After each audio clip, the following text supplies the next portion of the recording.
주님의 평안으로 인사드립니다. 오늘 우리가 연구할 말씀은 왜 14만 4천인들에게 살아계신 하나님의 인을 받은 14만 4천인들에게 야곱의 환난을 허락을 하시는가입니다. 그것에 대한 하나님의 그 뜻을 우리가 알아야 되겠죠. 왜 14만 4천인들에게는 이 성령도 중보자도 없는 이런 상황을 하나님께서 왜 허락을 하셨는가입니다. 물론 오늘날도 이 에녹과 같이 완전한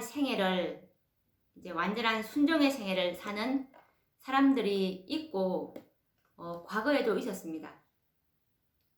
그런데 그들은 모두 이 그리스도의 중보와 성령의 도움으로 이런 완전한 생애를 살 수가 있었고 지금 살 수가 있는데, 그런데 사단은 이런 상황에서 이 중보자도 있고 성령이 있는 상태에서의 이런 성리는 사단은 결단코 인정하지 않겠다는 것입니다. 왜냐하면 그들에게 이 그리스도의 중보와 성령의 도우심이 없었다면 사단은 그들을 넘어뜨릴 수 있었다고 사단은 주장을 할 것이기 때문입니다. 우리가 이 성경에 보면 그와 유사한 이 역사를 찾아볼 수가 있는데, 이 욥기 2장 1절에 1절 이하의 말씀을 보시면 욥기 2장 3절 말씀을 한번 우리가 찾아보도록 하겠습니다.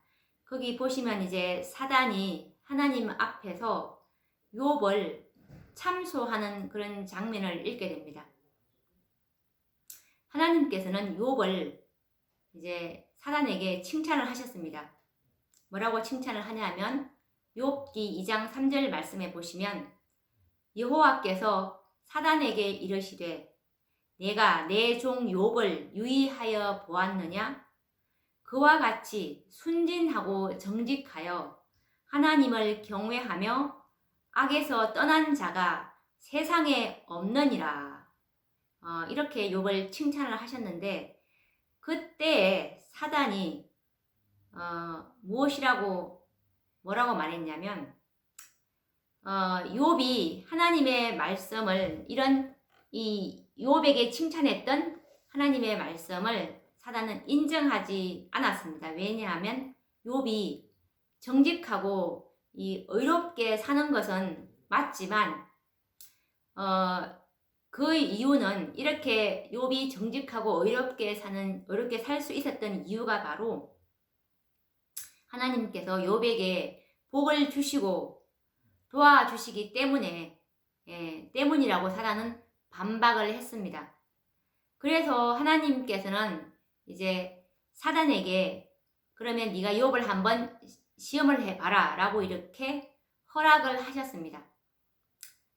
그런데 욥기 2장 6절에 보시면 어떻게 허락을 하시냐면 여호와께서 사단에게 이르시되 내가 그를 내 손에 붙이노라. 오직 그의 생명은 해하지 말지니라. 이런 조건을 붙이면서 이제 욥을 생명은 해하지 않는 조건에서 이제 욥을 시험해 보라고 갖가지 어려움과 이제 시험을 주면서 한번 이렇게 해보라고 사단에게 넘겨주었습니다. 그래서 이제 욥은 까닭 모를 혹독한 시험을 당할 수밖에 없었습니다. 이와 같이 이 14만 4천인들도 이미 이 14만 4천인들은 하나님을 섬기며 이 세천사의 기별로 온전한 생애를 살고 있지만 사단은 이와 같은 사실을 인정하지 않겠다는 것입니다. 그들에게 그리스도의 중보와 성령의 도움이 없다면 이 14만 4천인들은 완전한 생애를 사는 것이 불가능할 것이라고, 불가능하다고 라고 사단은 참소할 것이고, 만약에 그리스도의 중보와 성령이 제거된 상태의 그런 환경이라면 능히 사단은 그들을 유혹해서 넘어뜨릴 수 있다고 그는 주장을 할 것입니다.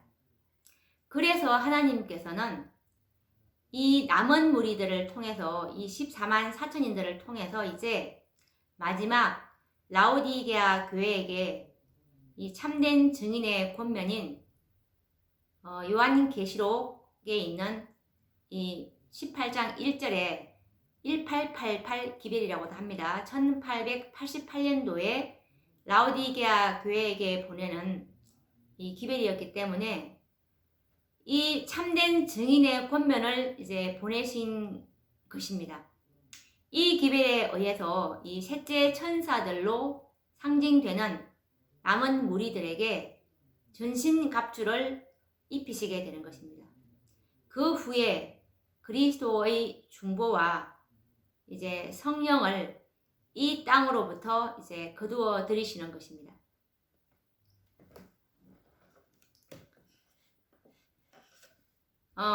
이렇게 이제 사단은 자신의 모든 지혜와 능력을 모두 행사해서 그리스도의 중보와 이제 성령의 역사 또한 이제 거두어져서 홀로 서 있는 남은 무리들을 이제 공격하게 될 것입니다.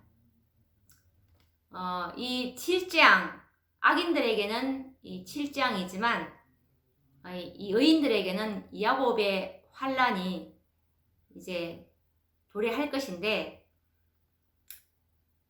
이와 같이 사단의 공격과 이제 분노를 하나님의 백성들에게 이제 최종적으로 쏟아붓는 상황을 두고서 성경은 야곱의 환란이라고 일컫습니다. 이 환란의 때 지상에 살아서 통과하는 이 백성들은 이 14만 4천인들밖에 없습니다. 14만 4천인들만이 이 야곱의 환란을 이제 겪게 될 것이고, 이들은 사단의 온갖 분노와 생명의 위협 속에서도 하나님의 율법을 이제 충성스럽게 옹호할 것입니다. 이렇게 해서 이들은 율법에 대한 오랜 대쟁투의 이 최종적인 승리자들이고 증인들로서 이제 살아남게 될 것입니다. 사단은 이들을 유혹할 수도 없었고 넘어뜨릴 수도 없었습니다.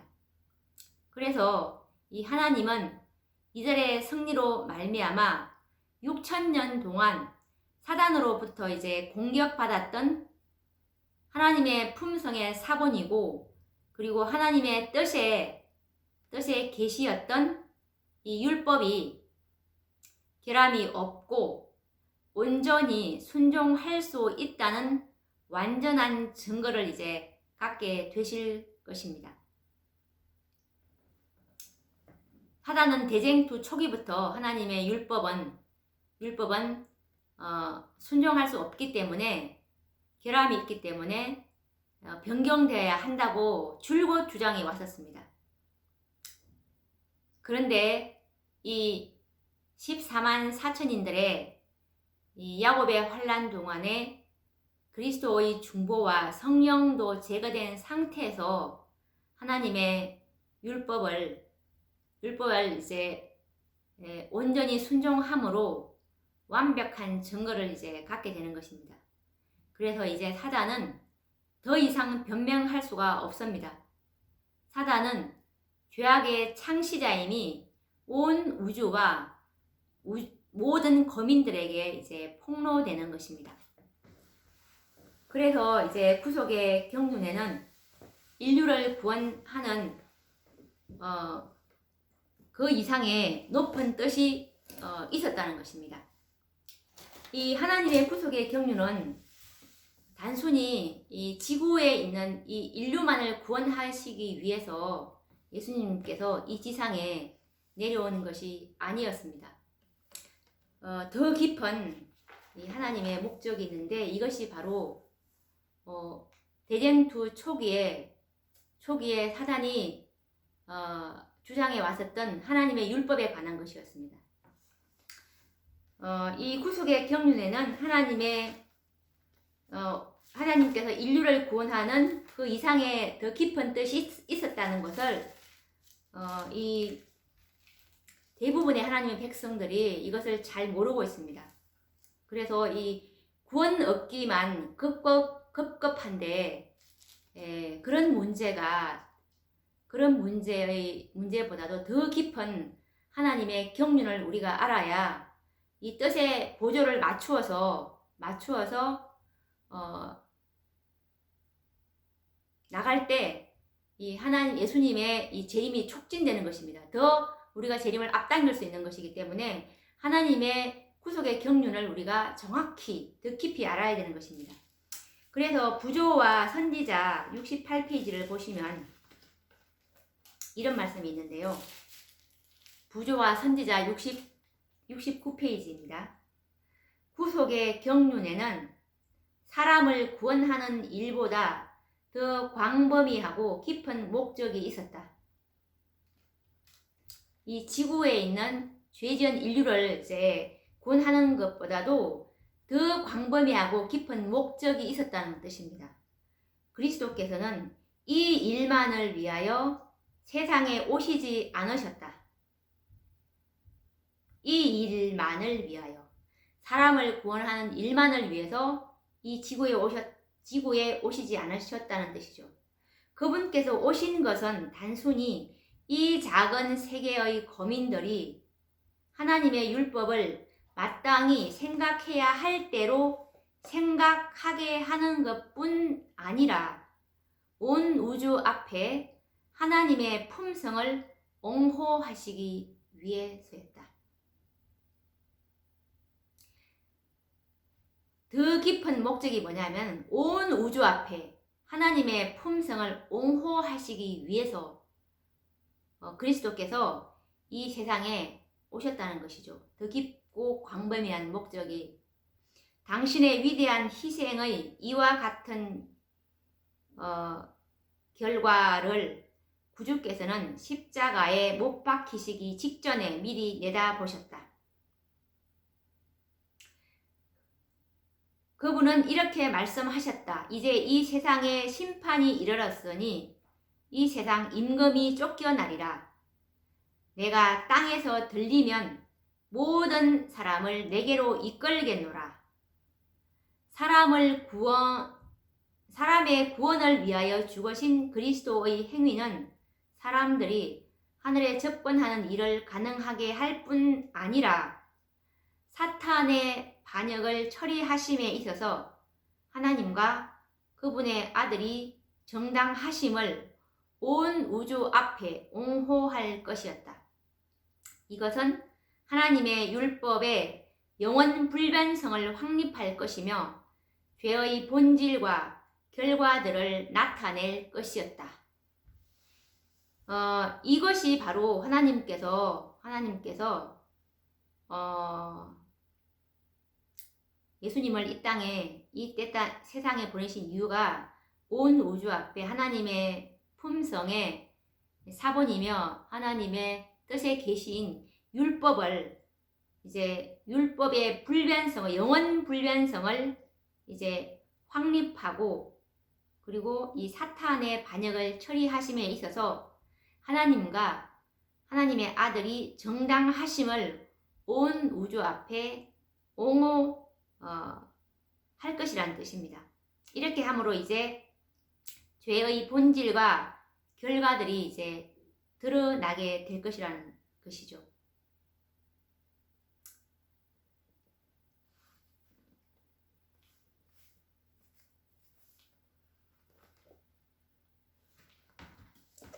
이것 때문에 이 하나님께서는 이 마지막 이제 여자의 남은 자손 3차 율법 전쟁의 종지부를 찍기 위해서 이 야곱의 환란 때 중보자도 제거하고 성령도 제거된 상태에서 하나님의 율법을 옹호해야만 하는 것입니다. 이 14만 4천인들은.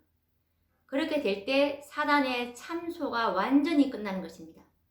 이 야곱의 환란 때 이 성령과 중보자를 제거하는 이유가 사단의 참소를 완전히 잠재우기 위해서입니다. 정말 사단이 유구무원 할 수 있도록 하나님의 이 깊은 지혜가 있는 것이죠. 참으로 무한히 지혜로우신 하나님의 지혜로 이 죄와 죄의 창시자를 영원히 이제 도말하실 수 있게 되는 것입니다.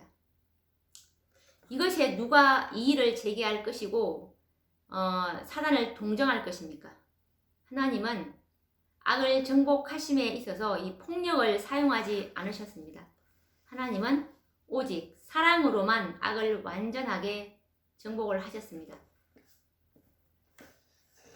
그래서 이제 대쟁투가 이제 이렇게 해서 이제 끝이 나게 될 것인데, 이 14만 4천인들의 이 성령도 중보자도 없는 상태에서 그들이 율법을 온전히 지킴으로 하나님의 품성을 옹호하는 것이 완전히 드러날 때,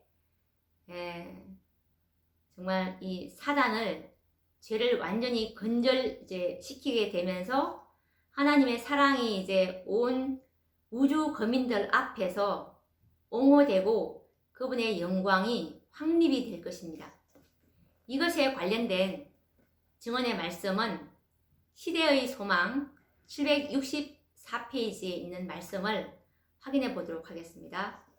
시대의 소망 764페이지에 있는 말씀입니다. 그러나 대쟁투가 끝나게 될 때에는 그렇지 않을 것이다. 그때에는 구속의 경륜이 완성되며 하나님의 성품은 창조함을 받은 모든 지적 존재자들에게 드러나게 될 것이다.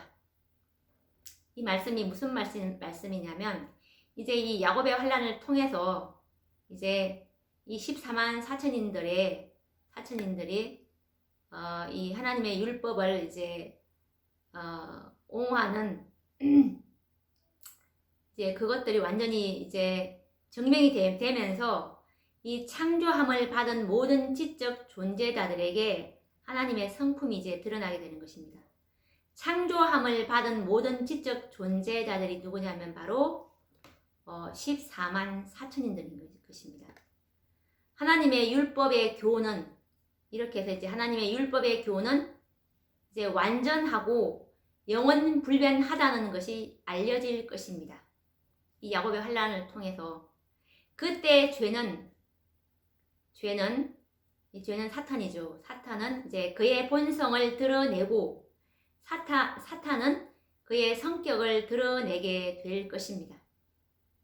그때의 죄가 근절됨으로 인해서 당신의 뜻을 행하기를 즐거워하고 저희 마음 속에 당신의 율법이 있는 우주의 거민들 앞에서 하나님의 사랑이 옹호되고 그분의 영광이 확립될 것이다 라는 증언의 말씀입니다.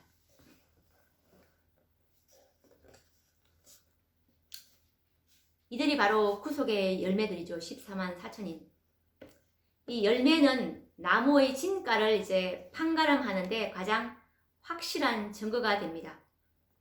우리가 예를 들어 보면 들포도 나무와 그리고 극상품 포도나무는 외부적인 모습으로서는 어느 나무가 극상품 포도나무인지 그리고 또한 들포도인지 구별하기가 쉽지 않습니다.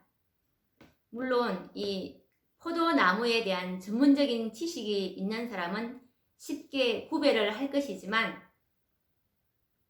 그런데 어떤 사람이 이 전문가의 식견을 이제 인정하지 않고 극상품 포도나무를 오히려 들포도나무라고 우겨댄다면 참으로 난처할 난처하게 될 것입니다. 물론 전문 지식을 가지고 있는 이 사람은 둘의 차이점을 분명하게 설명할 수가 있을 것입니다. 그러나 정확한 설명에도 불구하고 그것을 인정하고 이제 수긍하기를 거절하고 계속 이제 우겨댄다면, 고집하고 우겨댄다면 당장에 그 고집을 꺾을 수 있는 사람이 누가 있겠습니까? 이것은 정말 시간이 걸리겠지만 방법은 한 가지밖에 없습니다. 그것은 바로 이 열매를 봐야 되는 것입니다. 열매. 극상품 포도나무 열매인지 들포도나무인지 그 열매가 열려버린다면 쉽게 구별할 수 있겠죠. 그래서 이제 시간이 흘러서 두 나무에 맺힌 열매를 본다면 아무리 고집 센 사람이라 하더라도 더 이상 고집을 이제 부릴 수가 없을 것입니다. 이와 마찬가지로 하늘에서 시작된 율법 전쟁도 마찬가지인데요. 사단은 하나님의 율법은 순종할 수 없고 그리고 결함이 있어서 변경되어야 한다고 줄곧 주장해 왔습니다. 한번 확인해 보도록 하겠습니다. 이거 각 시대의 대쟁투 69페이지에 보시면 대쟁투는 최초부터 하나님의 율법에 관한 것이었다. 사탄은 하나님이 불공평하시며 그분의 율법에 결함이 있고 우주의 행복을 위하여 그것을 변경해야 할 필요가 있다는 것을 증명하려고 애써왔다. 율법을 공격함으로 그는 그 율법의 제정자의 권위를 뒤집어 엎으려고 하였다. 그 대쟁투에서 하나님의 율례에 결함이 있어서 변경해야 하는지 혹은 완전하여 변할 수 없는 것인지가 나타나게 될 것이었다. 이것이 판가름되어야 되는 것입니다. 하나님의 율법은 정말 완전하여 순종할 수 있는지 아니면 그렇지 못한지를 이제 증명이 되어야 되는 것이죠. 그런데 반면에 하나님께서는 이제 당신의 종들을 통해서 율법은 완전하며 순종할 수 있는 율법임을 증거하셨습니다. 이와 같이 이 율법에 관련된 논쟁은 6,000년 동안의 이 선악간의 대쟁투에서 중심 쟁점이 되어 왔습니다. 그래서 하나님께서는 참으로 무던히 오래 참으시는 가운데 이제 두 포도나무에서 열매가 맺히기를 기다려 오신 것입니다. 그래서 2300주야의 긴 예언이 끝나고 이제 2300주야의 기간이 끝났을 때가 1844년도죠. 이 끝나고 때가 되었을 때 극상품 포도나무에 열매를 맺기 시작을 한 것입니다. 그래서 이 1844년 이후에 이 세천사의 기별은 영원한 복음입니다. 영원한 복음은 영원한 의가 이제 드러나게 되는데 이 세천사의 기별로 말미암아 하나님의 품성을 닮은 그리스도의 품성을 닮은 살아계신 하나님의 인을 맞은 이 14만 4천인들이 탄생하기 시작하였고 드디어 이 인맞은 백성들의 수요가 14만 4천인이 되는 특별한 무리가 이제 나타나게 될 것이었습니다. 하나님께서 이 지성소 시대에서 이제 극상품 포도 열매를 하나님께서는 계획을 하고 계셨는데 이들이 바로 다니엘 8장 14절에 2300주야까지니 그때 성소가 정결하게 함을 입으리라. 이 성소 정결로 이제 예수님께서는 지성소에서 죄를 도말하시러 들어가셨죠. 죄를 도말하러 들어가심으로 예수님께서 요한계시록 7장 2절에 이제 살아계신 하나님의 인치는 이 천사를 이제 예수님께서 지성소에 들어가심으로 이 땅에 내려 보냈습니다. 그 천사가 이제 인치는 살아계신 하나님의 인을 치는 하나님의 특별한 소유 14만 4천인들이고, 이들이 요한계시록 7장 4절에 입맞은 자의 수를 들으니 14만 4천이니 라는 말처럼 하나님의 계획은 14만 4천을 이제 인을 치게 되면 하나님께서 이제 그들을 야곱의 환란에 넘겨 주어서 완전히 이제 성령도 중보자도 없는 그런 경험 속으로 그들을 이제 넣어서 사단이 끝까지 시험하도록 이제 하시게 될 것입니다. 그래서 이제 사단의 입이 유구무원일 정도로 사단의 참소를 이제 완전히 잠재움으로 하나님의 이 정말 그분의 품성이 완전히 이제 옹호되는 것이죠.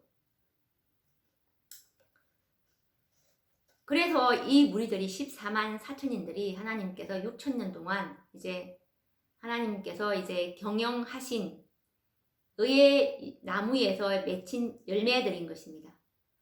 이제는 아무리 고집이 세고 사악한 사탄이라 할지라도 의의 열매가 맺힘으로 더 이상 자신의 주장을 고집할 수 없게 될 것입니다.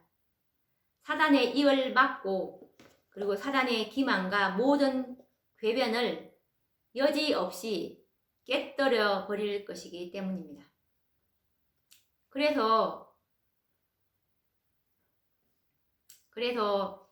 이 엘렌 G 화이트 선지자께서도 이 남은 교회를 이제 14만 4천인인데 이 남은 교회를 사단의 머리를 부셔버릴 것이라고 이 남은 교회가 그렇게 교회 증언 사권 594페이지에 이렇게 기록을 하고 있습니다. 14만 4천인들이 사단의 머리를 이제 부셔버릴 것이라는 말씀이죠. 이 14만 4천이 되는 구속의 열매들로 말미암아 이제 사단의 머리는 부셔질 것입니다. 그처럼 끊임없이 하나님의 율법의 결함을 주장했던 사탄은 14만 4천인들의 생애로 말미암아 이제 여지없이 거짓이 폭로될 것입니다. 그리스도의 중보와 성령의 도움이 없이 이들은 하나님의 율법을 온전히 순종할 수 있기 때문에 거짓이 완전히 폭로되는 것이죠. 그래서 이 14만 4천인들은 하나님께 속한 자들이고 구속의 열매들인 것입니다. 그래서 이 성경에서는 요한계시록 14장 4절에서 이들을 어떻게 묘사하고 있냐면 14만 4천인들을 이 사람들은 어린 양이 어디로 인도하든지 따라가는 자며 사람 가운데서 구속을 받아 처음 익은 열매로 하나님과 어린 양에게 속한 자들이니 라고 이렇게 묘사를 하고 있는 것입니다. 구속의 열매, 지성소에서 중보 혜택을 입은 자들이고 죄를 도말받은 백성들입니다. 그래서 예수님께서는 이들이 이 열매가 이 구속의 열매, 살아계신 하나님의 인을 맞은 14만 4천인들의 수요가 이제 1844년도부터 채워지면 나는 지성소에서 이제 중보 사업을 그만둘 것이다 라는 이 하나님의 계획을 초기 문집 279페이지에 이렇게 계시를 해 주셨습니다. 선지자께서 이것을 초기 문집 279페이지에 계시 가운데 보셨는데 한번 읽어보도록 하겠습니다. 나는 천사들이 하늘에서 왔다 갔다 하는 것을 보았다. 한 천사가 잉크통, 뿔로 만든 것을 가지고 지구에서 돌아와 예수님께 자기의 일이 끝났음을 보고하고 성도들의 수가 차서 인치는 사업이 마쳤음을 보고했다. 그러자 나는 10계명이 들어있는 법궤 앞에서 봉사하시던 예수께서 향로를 내던지시는 것을 보았다. 자, 여기까지 잠깐 설명을 하고 넘어가도록 하겠습니다. 여기서 이제 한 천사가 잉크통을 가지고 지구에서 돌아와서 예수님께 이제 자기의 일이 끝났다고 보고를 하는 장면입니다. 뭐라고 보고를 하냐면 성도들의 수가 찼습니다. 인치는 사업이 마쳤습니다. 라고 보고를 합니다. 그러니까 이제 10계명이 들어있는 법궤 앞에서 봉사하시던 예수.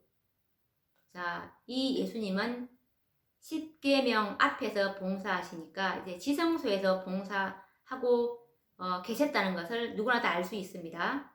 이 지성소에서 봉사하시던 예수님이 향로를 내 던지시는 것을 이제 보는 장면입니다. 지성소의 이 향로는 중보를 의미하는데 지성소의 중보를 이제 마친다는 그런 의미입니다. 내 던진다는 것은 이제 그만둔다는 것이죠. 이 지구에서 돌아온 한 천사는 이 천사가 누구냐면 바로 요한계시록 7장 2절에 살아계신 하나님의 인을 가지고 해 돋는 데서부터 올라온 한 천사, 이 천사가 셋째 천사입니다. 이 셋째 천사는 예수님께서 지성소에 들어가심으로 초기 문집에 보시면 셋째 천사의 기별장에 보시면 이 천사를 지성소에서 내려보내시는 걸 우리가 발견할 수가 있습니다. 그리고 그 천사를 왜 지구에 내려보내는 이유는 초기 문집 118페이지에 보시면 그 천사는 셋째 천사로서 이제 살아계신 하나님의 인을 치는 천사입니다. 곡식을 가라지에서 분리해서 인을 치고 묶어서 하늘 창고에 드리는 천사입니다. 이 천사가 이제 자기의 일은 계시록 7장 4절에 인맞은 자의 수를 들으니 이 천사의 이 사업은 14만 4천을 이제 인을 치라는 예수님의 명령을 받고 지구로 내려간 것입니다. 그런데 자기의 일이 이제 끝났다고 보고하니까 그리고 성도들의 수가 차서 인치는 사업이 마쳤다고 보고를 합니다. 우리가 이 계시록을 보시면 성도들의 이 수에 대한 관련된 수는 계시록에 보시면 14만 4천인밖에 없습니다. 그리고 이 살아계신 하나님의 인치는 사업은 예수님께서 지성소에 들어가심으로 특별한 소유로 수를 정해서 인치는 그런 무리임을 알 수가 있습니다. 그래서 유일하게 14만 4천의 인치는 인친밖에 수요가 개수되는 그 수요는 없다는 것을 우리가 요한계시록을 연구하시는 분들은 이걸 다 무슨 말인지 이해를 하실 것입니다. 그래서 이제 14만 4천의 인치는 사업을 마쳤다고 보고하니까 지성소 중보 사업을 마치는 것이죠. 초기 문집 279페이지 계속 이어서 읽어보도록 하겠습니다. 그는 그의 손을 치켜들고, 그는 예수님입니다. 이제 향로를 내 던지시는 것을 보았다. 다음에 이제 그는 그의 손을 치켜들고 다 이루었다 하고 큰 소리로 부르짖었다. 다 이루었다. 다 이루었다. 그리고 예수께서 불의한 자는 그대로 불의를 하고 더러운 자는 그대로 더럽고 의로운 자는 그대로 의를 행하고 거룩한 자는 그대로 거룩하게 하라 고 엄숙하게 선포하실 때 모든 천사들은 그들의 면류관을 벗어 던졌다. 여기서 이제 모든 구속 사업이 끝난 것입니다. 중보 사업이 끝난 것이죠. 그래서 이제 이 품성이 부족한 사람은 그대로 부족하고, 이제 어렵게 된 자들은 그대로 어렵고, 품성이 이제 완전히 14만 4천의 수요가 채워지니까 이제 완전히 이제 부족한 사람들은 그대로 부족된 상태로 남아있는 것이죠. 이제 끝나버린 것입니다. 모든 영혼들의 은혜의 시기가 다 마쳐버린 것입니다. 더 이상 은혜를 받고 싶어도 받을 수가 없게 되어버린 것입니다. 14만 4천인들의 이 수가 차니까, 살아계신 하나님의 인치는 그 수요가 차니까 이렇게 은혜의 시기가 다 마쳐버린 것입니다.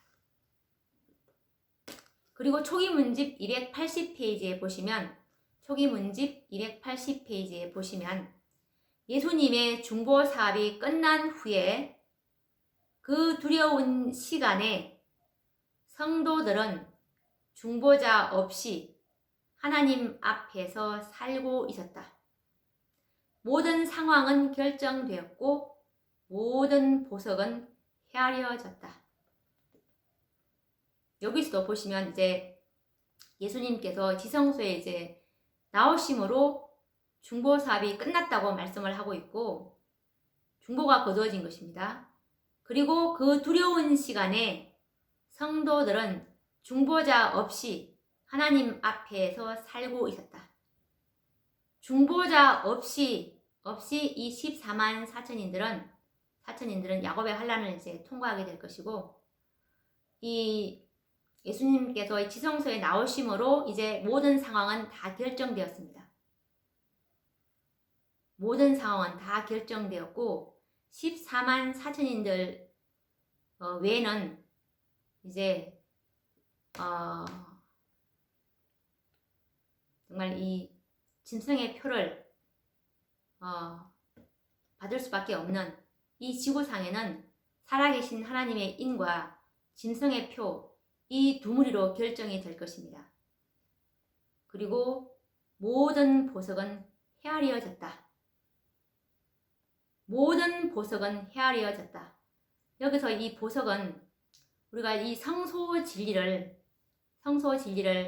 우리가 생각을 해볼 때, 이 지성소의 대제사장이 이제 들어갈 때 이 에봇의 그 흉패를 이제 흉패가 있는데 그 흉패 위에다가 12보석을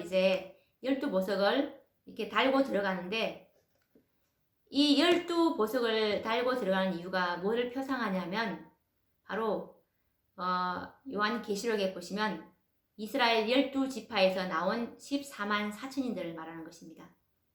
이스라엘은 구약시대 때 그 이스라엘이 아니라, 요한계시록 7장은 이 7장에 이 14만 4천인들에 관련된 이스라엘 12지파에서 나온 이 14만 4천인들은 구약시대 때 이스라엘 12지파가 아니고, 이 살아계신 하나님의 인을 치는 이 셋째 천사를 내려보낸 시대는 1844년도이기 때문에 지성소 시대를 살아가고 있는 오늘날 우리에게 해당되는 것입니다. 그들을 이스라엘로 표현한 이유는 이스라엘은 죄에서 승리한 자들이지 않습니까? 영적 이스라엘로서 죄에서 승리한 자들은 14만 4천인들이 될 것이고, 이 12보석은 이스라엘 구약시대 때 이 이스라엘 12지파의 보석을 달고 들어갔던 이유가 이들을 정말 하나님께서 이 품성에 흠도 점이 없는, 요한계시록 14장 5절에 보시면 14만 4천인들은 그 입에 거짓말이 없고 흠이 없는 자들로서 그처럼 정말 보석으로 그들의 품성에 어떤 결함이나 흠도 없이 정말 보석처럼 그들을 연단시킬 예수님의 이제 그 각오를 다지고 들어간 것이죠. 그래서 그들이 정말 자신이 가지고 있는 모든 품성의 결함을 다 이제 주님의 보혈로 승리를 했기 때문에 그들을 보석으로 표현한 것입니다. 14만 4천인들은. 그래서 모든 보석은 헤아려졌다. 이들은 헤아려진 보석입니다. 이들은 수가 무한정으로 지성소 시대 하나님의 계획은 무한정으로 계획하신 것이 아니라 헤아림을 당하는 보석 14만 4천의 숫자를 계획하고 들어가신 것이죠. 다시 한번 읽어보도록 하겠습니다. 초기 문집 280페이지 보시면 예수님의 중보 사업이 끝난 후 그 두려운 시간에 성도들은 중보자 없이 하나님 앞에서 살고 있었다. 모든 상황은 결정되었고 모든 보석은 헤아려졌다.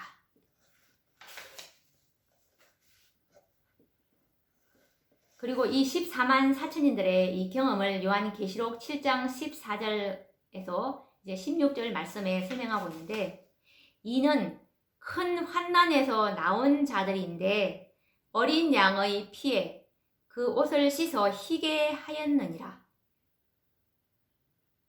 여기서 큰 환난은 야곱의 환난입니다. 어린 양의 피에 그 옷을 씻어 희게 하였느니라.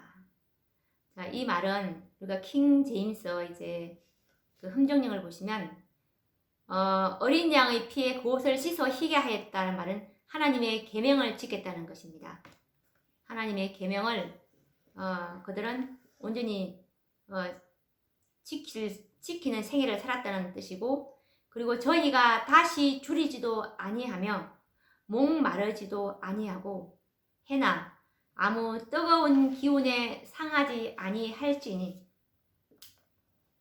이들이 이제 그 7장을 통과함으로써 이제 이대로 이 7장을 이제 경험하는 것이죠. 이 7장을 통과하는 과정에 이들이 야곱의 환난을 이제 겪는 것인데, 그래서 그들도 이제 줄일 것이고 목이 말랐을 것이고 해나 아무 뜨거운 기운에 상하지 아니할지니,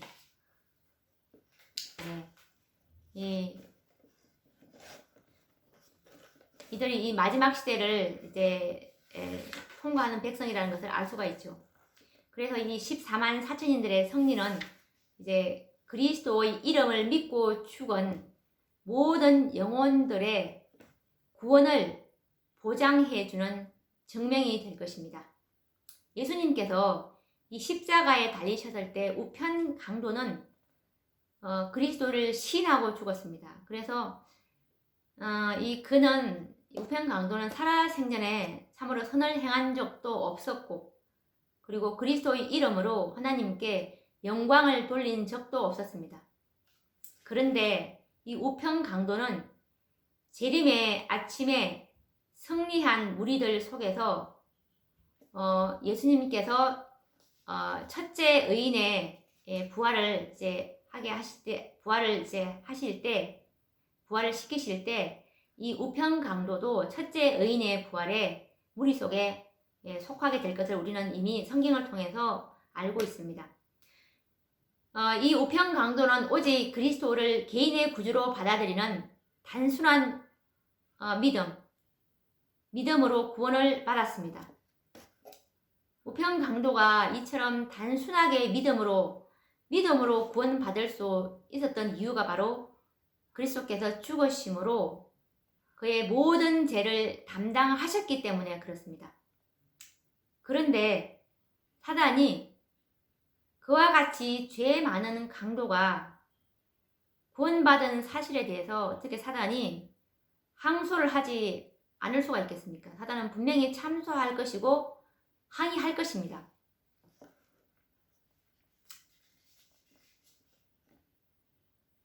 그런데 사단은 이 우편 강도가 구원받은 사실에 대해서 이 참소하거나 항의를 할 수가 없는 이유가 바로 14만 4천인들의 승리 때문에 그렇습니다. 만약에 이 14만 4천인들의 승리가 없었다면 우편 강도와 같은 그 영혼들은 사단으로부터 비난과 참소를 면할 수가 없을 것입니다. 왜냐하면 사단은 이렇게 분명히 참소할 것입니다. 어떻게 참소하냐면, 만약에 우편 강도의 생명이 연장되었다면 나는 이 우편 강도를 다시 유혹할 수 있었노라고 주장할 것입니다. 그래서 하나님이 우편 강도에게 구원을 베푸시는 것은 진리와 공의의 하나님이 될 수 없다라고 이제 사단은 반박을 할 것입니다. 그런데 이 14만 4천인들의 승리는 곧 그리스도를 믿는 모든 사람들의 승리가 되는 것입니다. 우편 강도나 또는 이 세상을 떠난 영혼들도 그리스도의 재림의 날까지 만약에 그들이 생존해 있었다면 이들 역시 이 마지막 시대까지 이 빛을, 이 완전한 빛을 그들이 만약에 보았다면 그들 역시 죄를 이기고 승리할 수 있었다는 증명이 되는 것입니다. 이 14만 4천인들의 승리가. 그래서 이 14만 4천인의 승리는 곧 그들의 승리와 보정이 될 것이기 때문에 사단은 결코 항의하거나 반박할 수가 없는 것이죠. 그래서 이 인류의 구속이 완전히 보장된 것은 하나님의 백성들에게서 이 14만 4천인들에게서 하나님의 품성이 나타나고 하나님의 율법은 이제 완전하고 영원 불변하다는 것이 이제 증명이 되고 사단의 멸망이 확실하게 될 때 아담 이후에 믿고 잠든 모든 영혼들의 구원이 보장된다는 말씀입니다. 그래서 이 7장 동안에 이 야곱의 환난 동안에 14만 4천인들이 중보자도 없고 성령도 없는 상태에서 이제 그 1년이라는 기간을 이제 통과하게 됐는데 7장 기간이 1년이지 않습니까? 통과하게 됨으로 이제 7장 끝에 예수님께서 재림하셔서 이제 아담 이후부터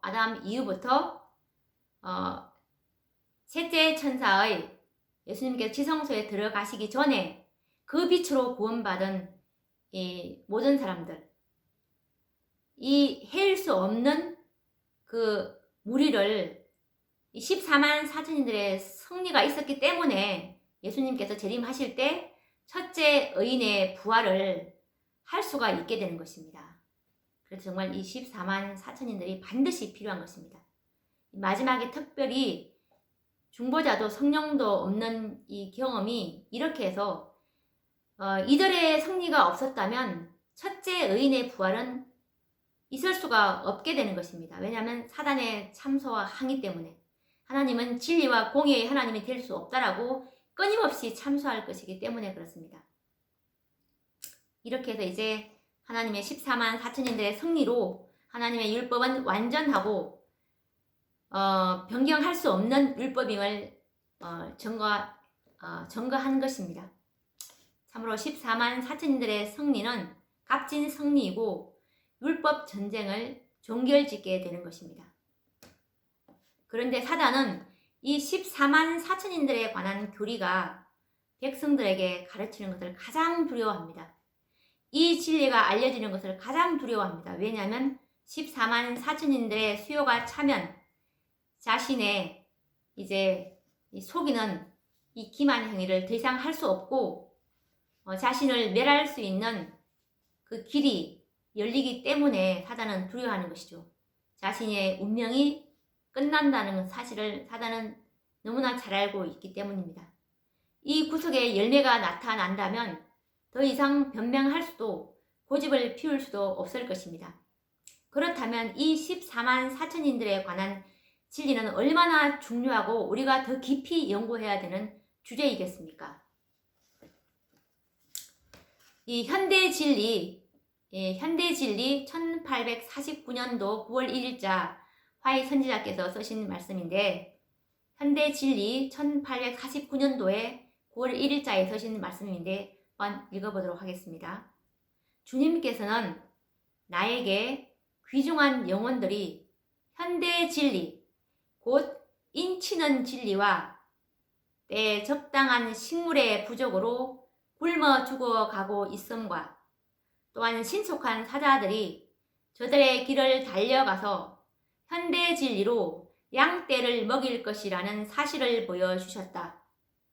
나는 한 천사가 빠른 사자들아 급히 가라, 빠른 사자들아 급히 가라고 말하는 것과 모든 영혼의 운명은 생사 간에 각각 신속히 결정될 것이라는 말을 들었다. 이 말씀에서 보시면 주님께서 이렇게 말씀하시는 장면입니다. 이 귀중한 영혼들이 현대진리는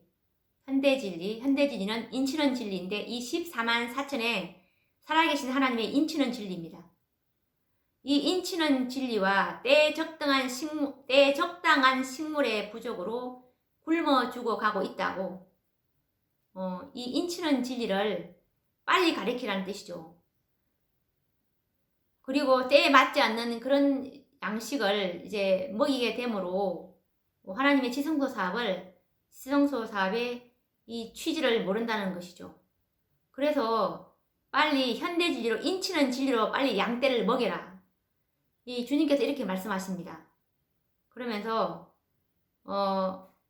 이 인치는 진리로 모든 영혼의 운명이 신속하게 결정이 될 것이니까 이거를 빨리 알리라고 주님께서 선지자에게 계시를 보여주신 장면입니다. 다시 한번 읽어보도록 하겠습니다. 주님께서는 나에게 귀중한 영혼들이 현대의 진리, 곧 인치는 진리와 때에 적당한 식물의 부족으로 굶어 죽어가고 있음과 또한 신속한 사자들이 저들의 길을 달려가서 현대 진리로 양떼를 먹일 것이라는 사실을 보여주셨다.